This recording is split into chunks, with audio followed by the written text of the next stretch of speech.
Hi hello buddies அனைவருக்கும் வணக்கம். நீங்க பார்த்துட்டு இருக்கிறது ஃபிக்ஷன் டைம். ஸோ ஒரு வழியா டெட்பூல் அண்ட் வூல்வரின் படம் பார்த்தீங்கன்னா வேர்ல்டு வைடா ரிலீஸ் ஆயிடுச்சு. இந்த வீடியோ பார்த்துட்டு இருக்க எத்தனை பேர் இந்த படத்தை தியேட்டர்ல போய் பார்த்தீங்க அப்படிங்கிறத மறக்காம கமெண்ட் பண்ணுங்க. அப்படி இந்த படத்தை யாருமே இது வரைக்கும் பார்க்காம இருந்தீங்கன்னா கண்டிப்பா மிஸ் பண்ணாம இந்த படத்தை தியேட்டர்ல போய் பாருங்க. சில பேர் இந்த படத்துக்கு தமிழ் டப்பிங் அந்த அளவுக்கு நல்லா இல்லை அப்படிங்கிற மாதிரி சொல்லி கேள்விப்பட்டேன். அது என்னமோ உண்மைதான். பிகாஸ் தமிழ் டப்பிங்ல பாத்தீங்கன்னா ஏகப்பட்ட 18+ வேர்ட்ஸை தெரிச்சு வச்சிருக்கானுங்க. ஃபேமிலியா போய் இந்த படத்தை என்ஜாய் பண்ணி பார்க்கணும்னு நினைச்சீங்கன்னா அந்த எண்ணத்தை குழி தோண்டி புதைச்சிருங்க. அந்த அளவுக்கு பாத்தீங்கன்னா வார்த்தைகள்ல புகுந்து விளாண்டுருக்கானுங்க. ஆனா அதே சமயம் ஃப்ரெண்ட்ஸோட போய் இந்த படத்தை நீங்க பாத்தீங்கன்னா கண்டிப்பா என்ஜாய் பண்ணுவீங்க.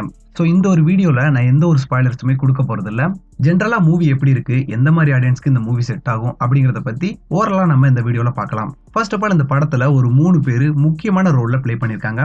ஆப்வியஸ்லி பாத்தீங்கன்னா டெட்பூலா நடிச்சிருக்கக்கூடிய நம்ம ரெயின் ரொனால்ட்ஸ் மனுஷன் படம் முழுக்க பாத்தீங்கன்னா சூப்பரான ஒரு பெர்ஃபார்மன்ஸ் கொடுத்திருக்காப்ல. ஸோ ப்ரீவியஸா வந்த டெட்பூல் படங்களை பார்த்தவங்களுக்கு கண்டிப்பா தெரிஞ்சிருக்கும். ரெயின் ரொனால்ட்ஸோட பெர்ஃபார்மன்ஸ் வைஸும் அவர் பேசுற விதங்கள், அவர் ஆக்டிங் சொல்லி எல்லாமே டாப் நாச்சா இருக்கும். அந்த ஒரு பெர்ஃபார்மன்ஸை இந்த ஒரு படத்துலயும் விட்டு கொடுக்காம தரமா கொடுத்திருக்காப்ல. அட் த சேம் டைம் இந்த சைடு வூல்வரினா நடிச்சிருக்கக்கூடிய நம்ம ஹியூ ஜாக்மேன்.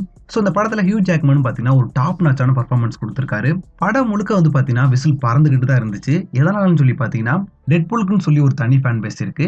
இந்த பக்கம் நம்ம வூல்வரினுக்குன்னு சொல்லி பாத்தீங்கன்னா ஒரு தனி ஃபேன் பேஸ் இருக்கு. ஸோ ஆன் ஸ்கிரீன்ல அவங்க 2 பேத்தையும் சேர்த்து வச்சு பார்க்கும்போது அந்த தியேட்டர் எக்ஸ்பீரியன்ஸ் அப்படிங்கறதே சும்மா வேற லெவல்ல இருந்துச்சுன்னு சொல்லலாம். இவங்க 2 பேர்த்த தவிர்த்து மூணாவதா ஒரு ஆள் இந்த படத்தை டாமினேட் பண்ணிருக்காங்கன்னு சொல்லி பாத்தீங்கன்னா ஆப்வியஸா வில்லனோட ரோலான கெசண்ட்ரா நோவா கேரக்டர்ல நடிச்சிருக்கக்கூடிய எம்மா காரின். ஸோ படத்துல இவங்களோட பெர்ஃபார்மன்ஸுமே டாப் நாச்சா இருந்துச்சு.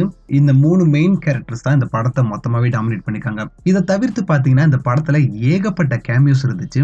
நீங்க இந்த படத்தை தியேட்டர்ல பார்க்க போறீங்க அப்படின்னா இந்த வீடியோவோட எண்டிங்ல நான் ஒரு சில படங்களை மென்ஷன் பண்றேன். அந்த படங்களை பார்த்துட்டு போயிட்டு இந்த டெட்பூல் அண்ட் வூல்வரின் படத்தை பாத்தீங்கன்னா உங்களுக்கு இந்த படத்துல கேமியோ ரோல்ல நடிச்சிருக்கக்கூடிய நிறைய பேரு ஏன் இங்க வந்தாங்க, எதுக்கு இங்க வந்தாங்க, மச்சா யாரா அவன் இங்கே கூட சம்பந்தமே இல்லாம சுத்திட்டு இருக்கான் அப்படிங்கிற மாதிரியான டவுட்ல இல்லாம கிளியரா இந்த படத்தை நீங்க பார்க்கலாம். அந்த மூவிஸ் என்னென்ன அப்படிங்கறதெல்லாம் நான் வீடியோவோட எண்டிங்ல சொல்றேன். சோ இப்போ இந்த படத்தோட மிகப்பெரிய பாசிட்டிவ் பாயிண்ட்ஸ் அப்படின்னு சொல்லி பாத்தீங்கன்னா VFX அண்ட் CGI பத்தி கண்டிப்பா பேசி ஆகணும். இதுக்கு முன்னாடி ரீசெண்டா வந்த மார்வல் மூவிஸ்ல கூட VFX சைடு வந்து பாத்தீங்கன்னா ஒரு சில இடங்கள் அடி வாங்கி இருந்துச்சு.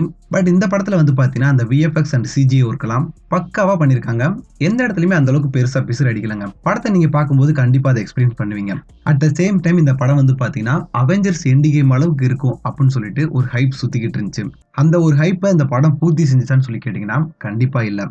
அவெஞ்சர்ஸ் எண்ட் கேம் படத்துல வந்து பாத்தீங்கன்னா எமோஷன், ஆக்ஷன், ஹியூமரோட சேர்த்து பிரம்மாண்டத்தையும் சும்மா அள்ளி கொடுத்திருப்பாங்க. அந்த படத்தோட கம்பேர் பண்ணும்போது இந்த படத்துல மிஸ் ஆன ஒரு விஷயம் பாத்தீங்கன்னா பிரம்மாண்டம் அப்படின்னு சொல்லலாம். இந்த படத்துல எமோஷன், ஆக்ஷன், ஹியூமர்னு சொல்லி எல்லாமே பக்காவா ஒர்க் ஆயிருந்துச்சு.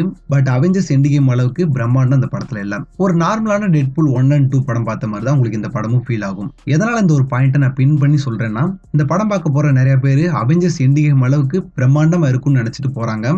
அதுல டிசப்பாயிண்ட் ஆயிட்டு வந்துட்டு நிறைய பேர் படம் நல்லா இல்லப்பா அப்படின்ற மாதிரிலாம் சொல்லிட்டு இருந்தாங்க. அதனாலதான் இந்த ஒரு பாயிண்ட் வந்து நான் சொல்றேன். சோ இதெல்லாம் தவிர்த்துட்டு ஒரு சில இடங்கள்ல பாத்தீங்கன்னா டெட்பூல் அண்ட் வூல்வரினுக்கு ஃபைட் வர மாதிரி எல்லாம் காமிச்சிருப்பாங்க.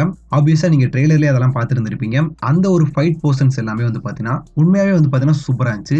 அதுலயும் குறிப்பா வந்து பாத்தீங்கன்னா கார்ல ஒரு ஃபைட் சீன் வரும். அந்த ஃபைட் சீன்லாம் வந்து பாத்தீங்கன்னா தியேட்டர்ல சும்மா கத்தி குமிச்சிருவீங்க. அந்த அளவுக்கு தரமா இருந்துச்சு. சோ இந்த படத்துல மெயின் ரோல் தவிர்த்துட்டு கேமியோன்னு சொல்லிட்டு எல்லா பேருமே வந்து பாத்தீங்கன்னா சூப்பரான ஒரு பெர்ஃபார்மன்ஸ் கொடுத்திருந்தாங்க. அது எல்லாமே வந்து பாத்தீங்கன்னா இந்த படத்துக்கு ஒரு மிகப்பெரிய plus point. At the same time negative points அப்படின்னு சொல்லி பார்க்கும்போது இந்த படத்தோட ஸ்கிரீன் டைம் அப்படின்னு சொல்லி சொல்லலாம். 2 மணி நேரம் சின்ன படங்க, ரொம்பவுமே சின்ன ஒரு படம். அந்த ஒரு ஸ்கிரீன் டைம்ல அவங்களால என்னென்ன கொடுக்க முடியுமோ அதெல்லாமே கொடுத்திருந்தாங்க. பட் இன்னும் கொஞ்சம் டைம் எக்ஸ்டெண்ட் பண்ணி ஒரு சில இடங்கள்ல இன்னும் கொஞ்சம் டீட்டெயில்டா எடுத்துட்டு போயிருக்கலாமோ அப்படிங்கிற மாதிரிலாம் தோணுச்சு. ஸோ அது ஒரு நெகட்டிவ் பாயிண்ட் அப்படின்ற மாதிரி நான் அசியூம் பண்ணிக்கிறேன். அது எனக்கு பர்சனலா ஃபீல் ஆச்சு. மற்றபடி இந்த படத்தை தியேட்டர்ல போய் பார்க்கறதுக்கு உண்மையாவே சொல்றேன் ஒரு ஒர்த்தான படம் தான். நிறைய பேர் இந்த படத்தை இங்கிலீஷ்ல பார்க்கலாமா தமிழ்ல பார்க்கலாமா அப்படின்ற மாதிரி கேட்டுட்டு இருக்காங்க. உங்களுக்கு எது கன்வீனியன்டா இருக்குமோ அதுல போய் பாருங்க. தமிழ் டப் உண்மைக்கே நல்லா இருந்துச்சு. ஒரு சில இடங்கள்ல முகம் சுளிக்க வைக்கிற மாதிரியான டைலாக்ஸ் எல்லாம் இருக்கதான் செய்யுது. ஃபேமிலியோட போய் நீங்க பாத்தீங்கன்னா கண்டிப்பா அந்த படம் அந்த அளவுக்கு உங்களுக்கு நல்லா இருக்காது. ஆனா நீங்க பசங்களோட போய் பாத்தீங்கன்னா கண்டிப்பா அந்த படம் ஒர்த்தா இருக்கும். இந்த படம் பாக்குறதுக்கு முன்னாடி ஒரு சில படங்கள் நீங்க பாத்துட்டு போனீங்கன்னா அந்த படத்துல நிறைய கேமியோ ரோல் வந்து பாத்தீங்கன்னா கொண்டு வந்திருந்தாங்க இல்லையா? அந்த கேரக்டர்ஸோட உங்களுக்கு அட்டாச் ஆகிறதுக்கு கொஞ்சம் ஈஸியா இருக்கும். அது என்னென்ன படங்கள் அப்படின்னு சொல்லி பாத்தீங்கன்னா இந்த பக்கம் டெட்பூல் 1 and 2 கண்டிப்பா நீங்க பார்த்தே ஆகணும். அட் த சேம் டைம் இங்க வூல்வரின் சைடு பாத்தீங்கன்னா தி வூல்வரின் ஆரிஜின்ஸ், தி வூல்வரின், அப்புறம் லோகன். இந்த 3 படங்கள் நீங்க கண்டிப்பா பார்த்திருக்கணும். இந்த படங்கள்லாம் நீங்க கண்டிப்பா பார்த்திருந்திருக்கணும். இத தவிர வேற சில படங்கள்னு சொல்லி பார்த்தீங்கன்னா, பிளேடுன்னு சொல்லி ஒரு ஃபிலிம் பிரான்சைஸ் இருக்குது. அந்த படத்த நீங்க கண்டிப்பா பார்த்திருந்திருக்கணும். இது போக fantastic four first and second இந்த 2 படத்தையுமே கண்டிப்பா பார்த்திருக்கணும். அவ்வளவுதாங்க. இப்ப நான் சொன்ன இந்த படங்கள்லாம் பார்த்துட்டு போனீங்கன்னா, உங்களுக்கு அந்த படத்துல காமிக்கப்பட்ட நெறைய கேரக்டர்ஸ் வந்து பார்த்தீங்கன்னா, ஈஸியா அட்டாச் ஆயிருவாங்க. படம் பார்க்கும்போது இவர் யாரு, எதுக்கு வந்தாரு அப்படிங்கிற மாதிரியான குழப்பங்கள் எதுவுமே இல்லாம நீட்டா பார்க்கலாம். சோ அவ்வளவுதான். That's all படீஸ். எத்தனை பேர் இந்த படத்த தியேட்டர்ல போய் பார்த்தீங்க? படம் எப்படி இருந்துச்சு அப்படிங்கிறதெல்லாம் மறக்காம கீழ கமெண்ட் பண்ணுங்க. அட் த சேம் டைம் இந்த வீடியோக்கு ஒரு லைக் கொடுத்து மறக்காம நம்ம சேனலை சப்ஸ்கிரைப் பண்ணி சப்போர்ட் பண்ணுங்க.